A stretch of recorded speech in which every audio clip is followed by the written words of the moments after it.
I've always loved libraries. There's something magical about the way books smell, the quiet rustle of pages turning, and the endless worlds waiting between dusty covers.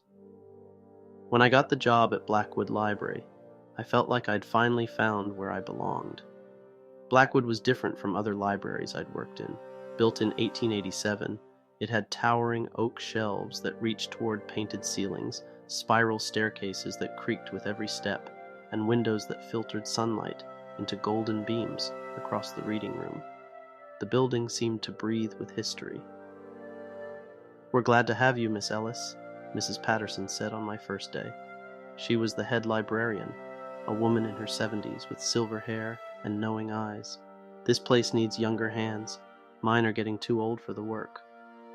I spent my first week learning the cataloging system, which was partly computerized, but still relied heavily on the original card catalog. I loved running my fingers over the handwritten cards, some yellowed with age, imagining all the librarians before me who had maintained these records.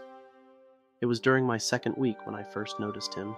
Tuesday afternoon, precisely at 3:15, the front door opened, and he walked in like he'd done it 1,000 times before. Tall and lean, maybe in his early 40s, with dark hair touched by silver at the temples. He wore an old-fashioned tweed jacket with leather patches at the elbows, and he carried a worn leather messenger bag. Without speaking to anyone, he walked directly to the far corner of the library, to a section of rarely used reference books. He selected a large volume, bound in faded green leather, and took it to the same table by the east window. Then he read, completely absorbed, until exactly 4:45, when he returned the book to its shelf and left without a word. "Who's that?" I asked Mrs. Patterson after he'd gone. "Oh, that's Mr. Reed," she said, sorting through return slips. "He comes every Tuesday." "What's he reading?" "Same book every time. Historical accounts of Blackwood County, 1850 to 1900. Been coming for years." She smiled mysteriously. "Some patrons are creatures of habit." The next Tuesday, I watched for him. Sure enough, 3:15 on the dot. Same routine. This time, I noticed more details. How his fingers trembled slightly when he opened the book, how he always turned to the same section, how sometimes he would close his eyes as if memorizing the words. There was something about him that drew me in. Not just that he was handsome in an old-world way, but something in his eyes, a sadness, a longing that made me want to know his story. By the fourth Tuesday, I'd worked up the courage to approach him. "Can I help you find anything else?" I asked, stopping by his table. He looked up, startled, as if he'd forgotten there were other people in the world. His eyes were the most unusual shade of gray I'd ever seen. "No, thank you," he said softly. His voice had an odd, musical quality. "I've found what I need." "You come every week," I said. "You must really like local history." A faint smile touched his lips. "You could say I'm personally invested." For weeks, this became our routine. Every Tuesday I'd find a reason to walk by his table. Our conversations grew longer. I learned his first name was Thomas. He asked about my work, seeming genuinely interested when I gushed about book restoration or the children's reading program I'd started.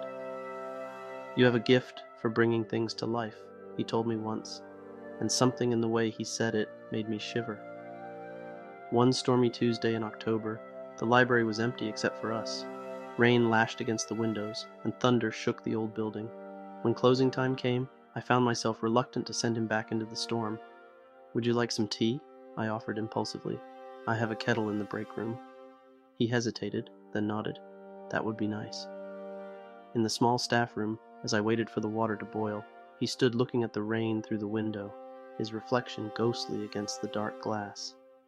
"Why do you never check out the book?" I finally asked. "You could read it at home."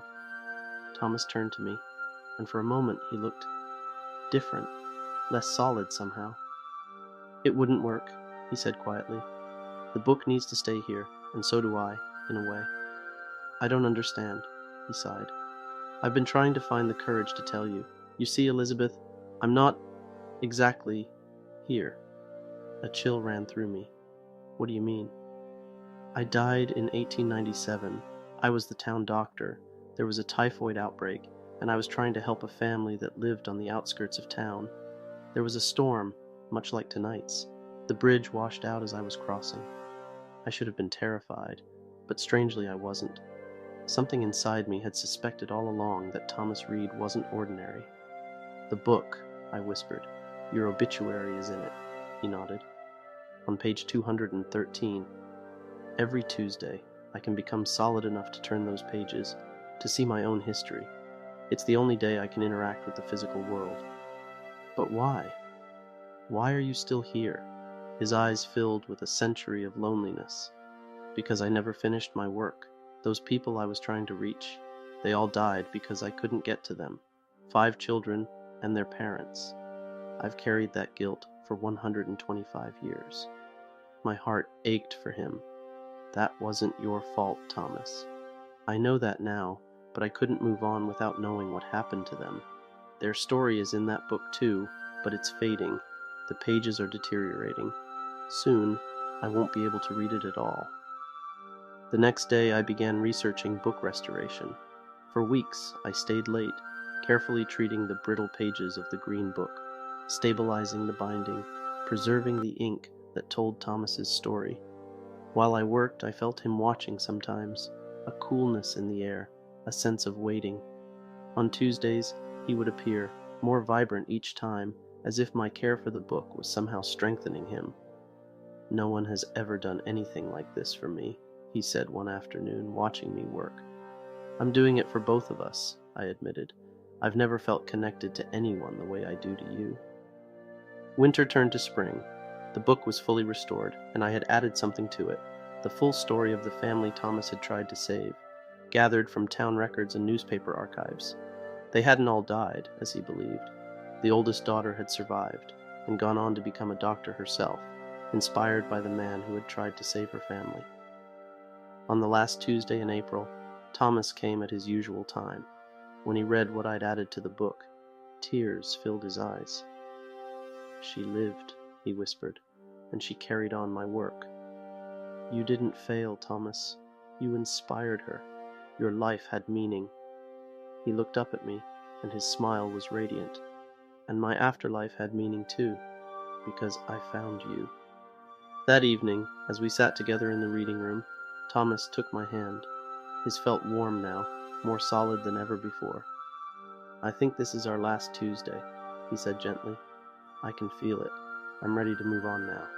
Tears filled my eyes, but I nodded. "I understand. Elizabeth," he said, "thank you for being my librarian, for preserving not just a book, but my story."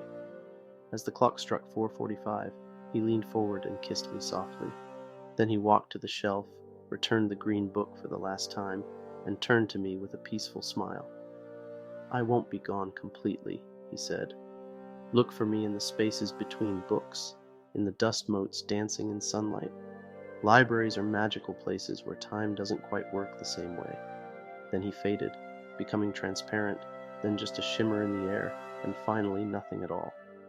I still work at Blackwood Library. I still love the smell of books and the worlds they contain. Sometimes when I'm shelving in the quiet afternoons, I feel a gentle breeze turn a page, or hear the faintest whisper of that musical voice. And every Tuesday at 3:15, I take out a certain green book, place it on the table by the east window, and read the story of a doctor named Thomas Reed, who crossed time itself to find peace, and in doing so, helped me find my own story too.